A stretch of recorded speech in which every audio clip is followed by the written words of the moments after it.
Welcome back, Bills fans, fans of the game, fans of Divisional round. Bills, Chiefs. It's time for the rematch. Part 2, Part 3, Part 4. It's like Friday the 13th for Bills fans. Jason Voorhees, Pat Mahomes, Travis Kelce, and the damsel in distress will come to the frozen tundra that is New Era Field, where the Bills fans are shoveling out for the second time. And we're here again. And this is the third time we got our lucky jersey on. We got a lot to talk about. If it's your first time or your last time, thank you for listening. Remember to hit that like, comment, and subscribe. Now, let's get right into it.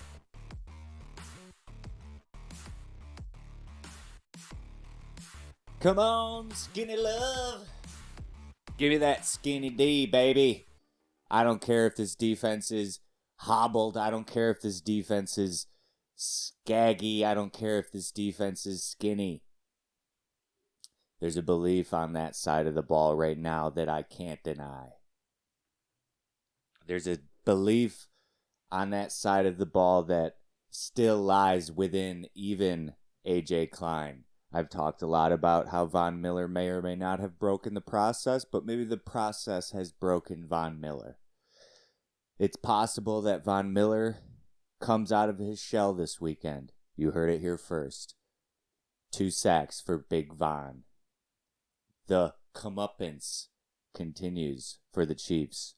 We'll give you our full prediction on the back end, but ultimately, this defense is skinny. This defense is light. This defense has not the muscle, not the brawn, not the personnel, not the personality that it was built to be.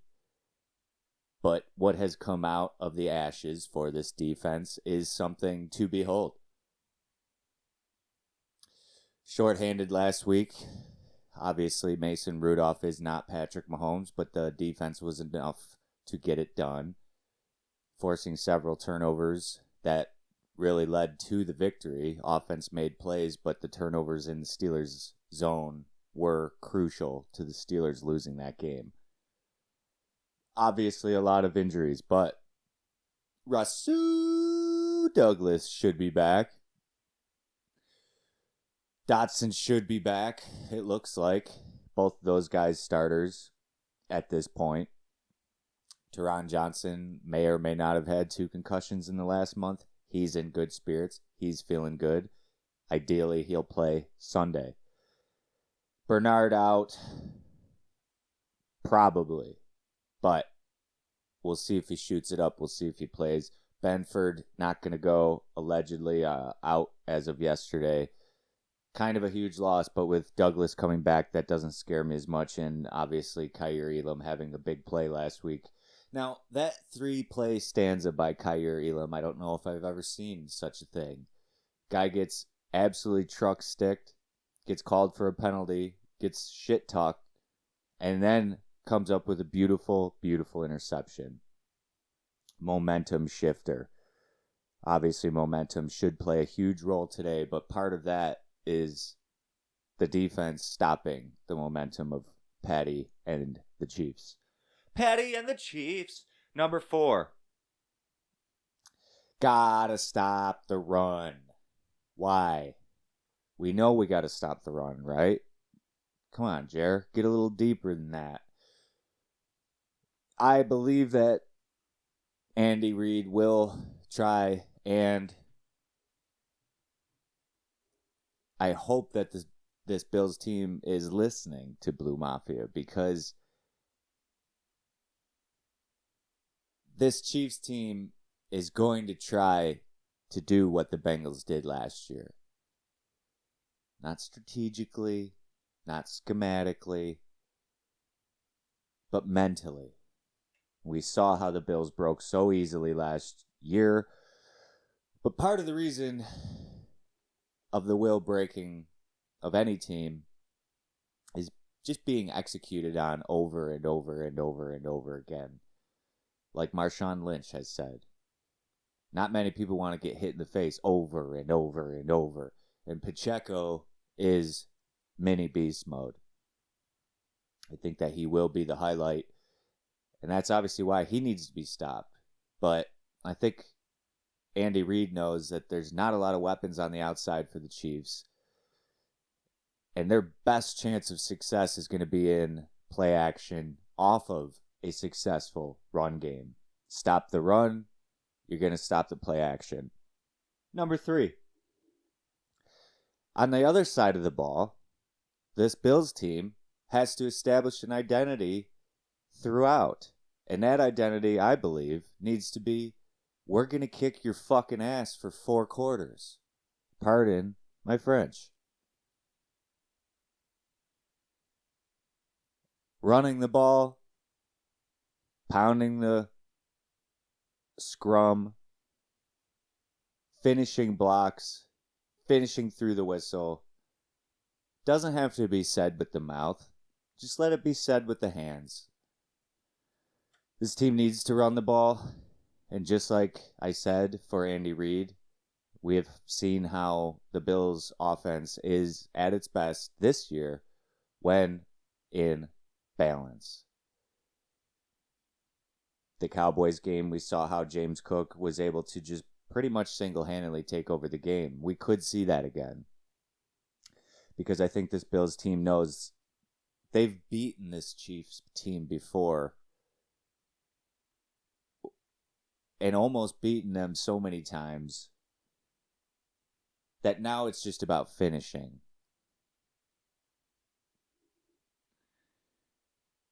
Number 4. Number 2. I believe that Josh Allen understands the magnitude of this game. I think everyone understands the magnitude of this game. They're being talked about like Brady and Manning.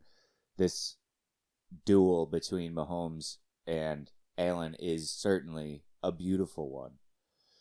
That being said, this game on Sunday is not a tennis match. It's not Federer versus Nadal. It's not a boxing match. It's not a UFC match.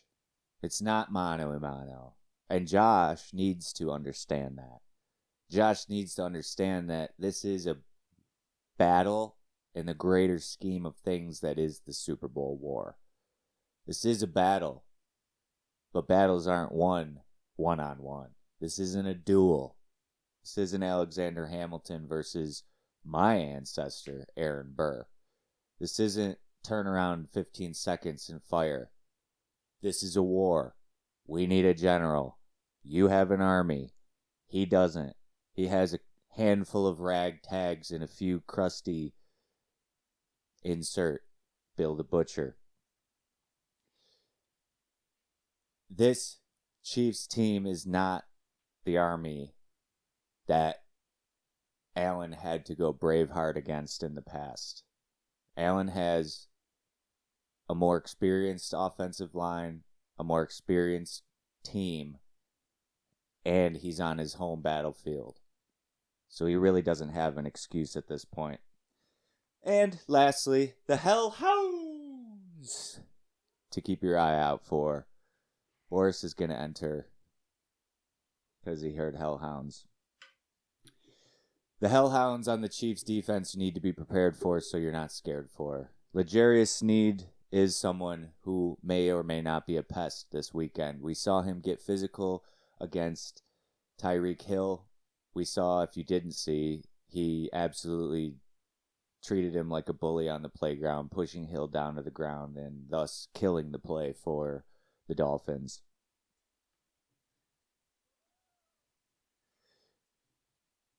Other than him, obviously Chris Jones is a warrior. He's going to be someone that the Bills' offensive line and running backs are going to need to protect from.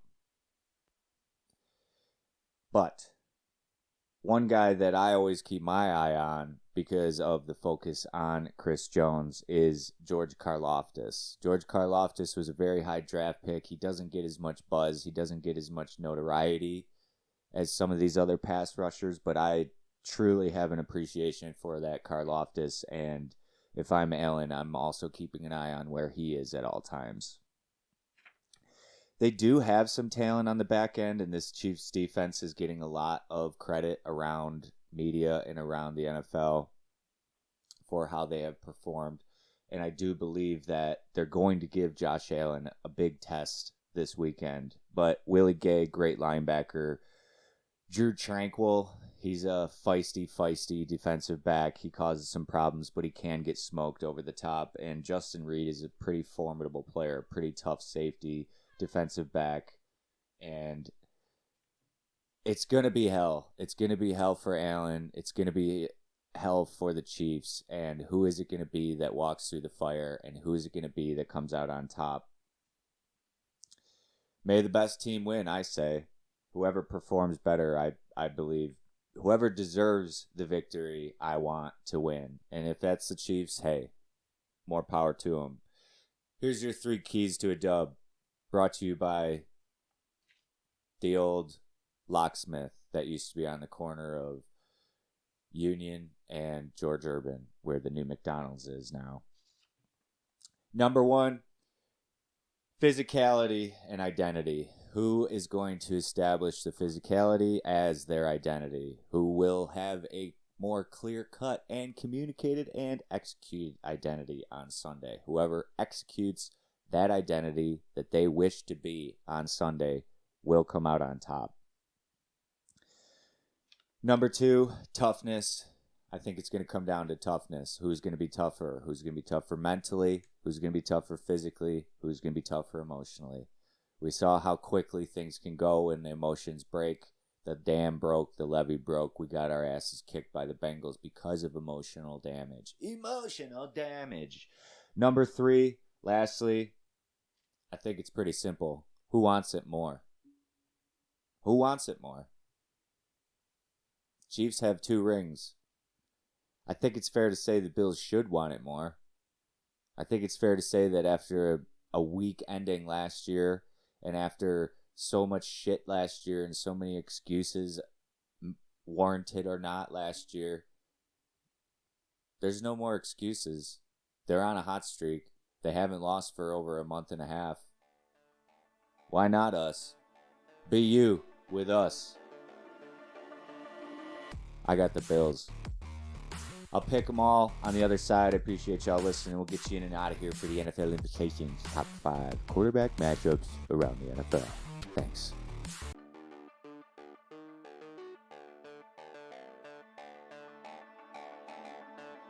All right. We got the top 5 quarterback matchups of Divisional weekend. We only got 4. We've reached that stage where there is not any more than the Elite 8. Every week, all week, I gave you 5 matchups that had huge implications into the future. And now we are down to the final 8. So, what do we got? CJ at Lamar. CJ Stroud had the Stroud Haas bumping last week, forcing Flacco back into retirement, back to the couch. And boy, all year I've been watching this CJ Stroud excel outside of the 2 games he missed for the concussion he suffered. He did play in Ohio State. He has played in weather, so I'm interested to see the dichotomy between which quarterback throws better into weather this weekend. It's supposed to be a little bit shitty in Baltimore. Everyone has talked about Lamar Jackson's ability to pass in the past. Everyone has talked about Lamar Jackson's ability to pass this year with a couple new weapons on the outside, including Odell, including the rookie out of Boston College. Can't think of his name right now, I'm sorry. We don't get paid to do this. If we did, we would know his name. Flowers. Zay Flowers. Awesome weapon. Kind of like a Tyreek Hill, little water bug, tough to tackle, gets out open in space, and Lamar can pass. I don't have a doubt about Lamar's ability to pass, but weather affects anybody's ability to pass, and weather affects some guys' ability to pass way more than others. And ball handling will be important. Decision making will be important. Not taking an interception or fumble and just eating the ball may be important. Who's going to turn the ball over more in that game? Will it be CJ, the rookie Stroud, or will it be Lamar, who has struggled in these moments and has a lot of question marks despite his confidence probably heading in? We'll pick these at the end. Next, we have Love tonight at Purdy, 8:30, 8:15. Got to think this one is in the 49ers' favor. They're fresh. They're healthy. Everyone has said all year if the 49ers are healthy, they are a Super Bowl team. The conspiracists are saying Ravens 49ers for the Super Bowl. But we saw this last year, how quickly things can turn if Purdy gets hurt. Because Sam Darnold ain't taking this team to a Super Bowl. So, as much as I do have faith in Brock Purdy, I don't think he's what some say he is. I don't think he's a system quarterback, because any quarterback that is successful is a system quarterback, because you have to have a system in order to be successful. Purdy may not make the off-script plays as much as anybody, but he makes the on-script plays as well as anybody. And with a matchup like this, Shanahan taking on one of his disciples in LaFleur, people aren't really talking about the potential of an upset here. I can smell it. I don't know if it's going to happen. I don't know if I'm going to bet it, but I can smell it. And part of that reason is because of Jordan Love. Jordan Love falling on his back feet, looking smooth, looking like Clyde Drexler gliding through the air on a couple of the passes last week. Just smooth confidence. And the run game looked good. Aaron Jones looked like prime Aaron Jones. Putting the sunglasses on after touchdowns. 3 touchdowns for him. They're a wagon. I wouldn't want to play the Green Bay Packers. And if I was Mike Shanahan, I wouldn't want to play Matt LaFleur either. Number 3. Baker at Goff. 2 cast-offs. The battle of the cast-offs. Poetic justice for both of these guys. It's unfortunate that one of them will have to take the other one out. But I'm happy for all 8 quarterbacks to still be in this thing right now. I'll be honest. All 8 of these guys deserve to be here. And some could say no quarterback deserves to be here more than Baker and Goff. And there's Boris taking a shit. Thanks, buddy. This is why I usually lock them in the room. But it's all good. It's playoffs, baby. Gotta do what you gotta do, Bo. Baker looked like Baker from Oklahoma in his last game. Chucking it up. On the mic'd up, you could even hear him screaming, "He's down there somewhere." I'm happy for him. I'm happy for Goff. Gotta think this Lions team is the Lions team of destiny. I don't know who wants it more, but it's indoors. It's probably going to be a good, clean game for the most part. Kind of think it's going to come down to who makes more mistakes there. And then lastly, obviously we talked about it a little bit already, but Pat at Josh. If you're a football fan, you're calling off work. If you're a football fan, you're there. I'm not going because my days are numbered and I don't drink anymore, so it's not exactly the same. But if you're a football fan, this is what it's all about. If you have a kid, you want him to watch this game because these two are special. And I have been saying all year, I get it with the rings. I get it with the wins.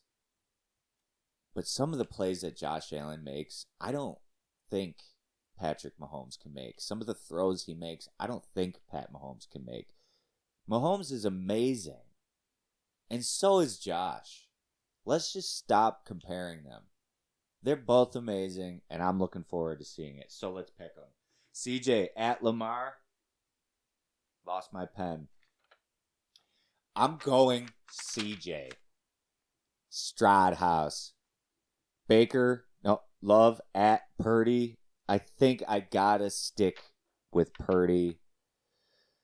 I just don't know if the Packers defense has enough to stop that train that is the 49ers. Number 3.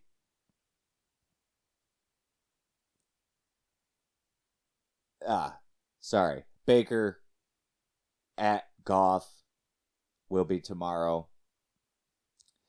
I want to pick Baker in this because I smell it. I smell a lot of upsets this weekend. I've already got CJ, almost picked Love. I just don't think, because of the home field advantage, I'm going to stick with Goff. By the way, did you see that video of them singing Lose Yourself? What a sick song to have 80,000 people singing. And of course, I'm not picking against the Bills. I just don't think that the Chiefs have the weaponry on offense in Buffalo. I don't think the whole win with the defense is going to work with this Bills city. That's it. Bills move on, taking on CJ Stroud at home next week. We'll see you next week. Go Bills. Love you.